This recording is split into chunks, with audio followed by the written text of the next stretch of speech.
मसीह समाज के लोगों ने रविवार को ईस्टर का पर्व मनाया। इस दौरान शहर के चर्च में विशेष प्रार्थना सभाएं हुई, साथ ही मंगल गीत गाए। सांस्कृतिक कार्यक्रमों का आयोजन भी हुआ। मान्यता है कि गुड फ्राइडे के तीसरे दिन यानी रविवार को प्रभु यीशु के जीवित हो उठे थे। इसी उपलक्ष्य में समाज ईस्टर का पर्व मनाता है। सेंट जॉर्ज चर्च गोविंदपुरा के रेंड डॉक्टर अनिल मार्टिन ने बताया कि शहर के चर्च में सुबह 4 बजे से ही कार्यक्रम शुरू हो गया। गोविंदपुरा चर्च में विश्व शांति के लिए विशेष प्रार्थना सभा हुई। फादर अनिल मार्टिन ने मीडिया से चर्चा करते हुए कहा कि प्रभु यीशु मसीह ने सभी मानव के लिए अपनी कुर्बानी दी थी। वहीं उन्होंने सरकार का भी धन्यवाद दिया।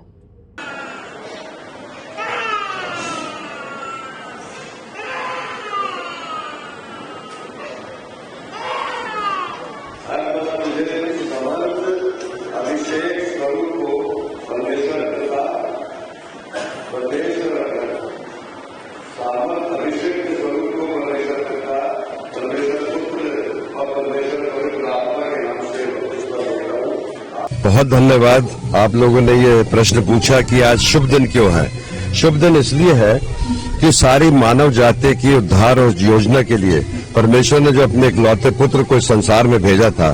प्रभु यीशु मसीह के ऊपर में यहूदियों ने बड़ा अत्याचार किया और केवल 3.5 वर्ष की अवधि प्रभु यीशु मसीह ने दुनिया में बिताया और अपनी सेवाओं को मनुष्यों के कल्याण के लिए, परमेश्वर के प्रेम के लिए और त्याग और बलिदान का रास्ता दिखाने के लिए यीशु मसीह को क्रूस पर लटका करके शुक्रवार को मार दिया गया था।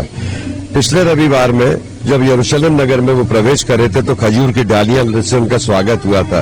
यही भीड़ जो उनका स्वागत कर रही थी, होशन्ना के नारे लगा रही थी, इन्हीं लोगों ने प्रभु यीशु मसीह को क्रूस पर चढ़ाया। किसी गैर ने नहीं चढ़ाया, यहूदियों ने चढ़ाया। और क्रूस पर मृत्यु प्रभु यीशु मसीह ने अपने आप से किया। उन्होंने 7 वचन जो बोला था, उन्होंने कहा पूरा हुआ। पूरा हुआ मतलब परमेश्वर का काम पूरा हुआ, शैतान को पराजित करने का काम पूरा हुआ, पापों से उद्धार पाने का काम पूरा हुआ। तीसरे दिन पुनरुत्थान हुआ, जिसको बोला गया रिजरेक्शन। पुनरुत्थान मतलब मृत्यु के ऊपर यीशु मसीह ने जय पाया और 40 दिन तक वो दिखाई देते रहे। सबसे पहला दर्शन महिलाओं को दिया।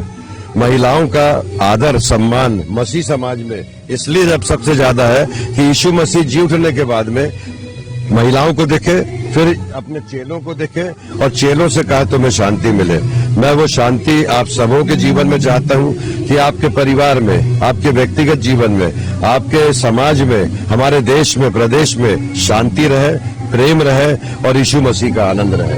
यही मेरा संदेश है। पुनरुत्थान पर्व की शुभकामनाएं।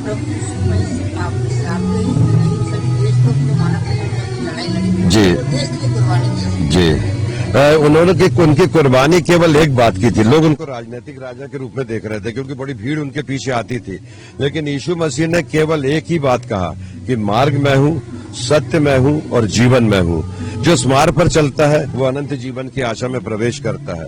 पुनरुत्थान मृत्यु के ऊपर जय मतलब मसीह समाज में मृत्यु का दिन जन्म के दिन से अच्छा माना गया है क्योंकि हमको एक बार फिर से जीवन मिलेगा।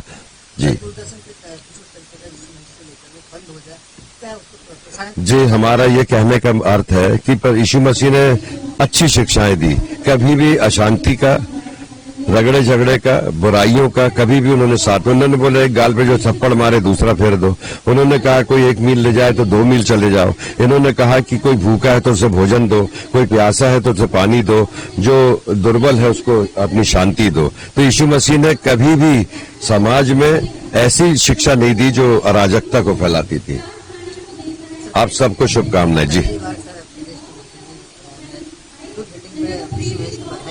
जी देखिए, मसीह समाज में सबसे बड़ी शिक्षा यीशु मसीह की ये थी कि हमें जो सरकार दी गई है, 5वीं आज्ञा बाइबल में लिखी कि अपने माता पिता का आदर करना जिससे तेरा भला होगा और वो देश जो तुझे दिया गया उसमें तू बहुत समय तक रहने पाएगा। तो माता पिता की श्रेणी में मसीह समाज में उसके स्वामी आते हैं, उसके शिक्षक आते हैं और सरकार आती है। सरकार परमेश्वर की ओर से दी गई है, मुख्यमंत्री परमेश्वर की ओर से दिया गया है, प्रधानमंत्री परमेश्वर की ओर से दिया गया है। हम उनका आदर करते हैं और जीवन भर आदर करते रहेंगे क्योंकि यीशु मसीह ने हमको आदर कर।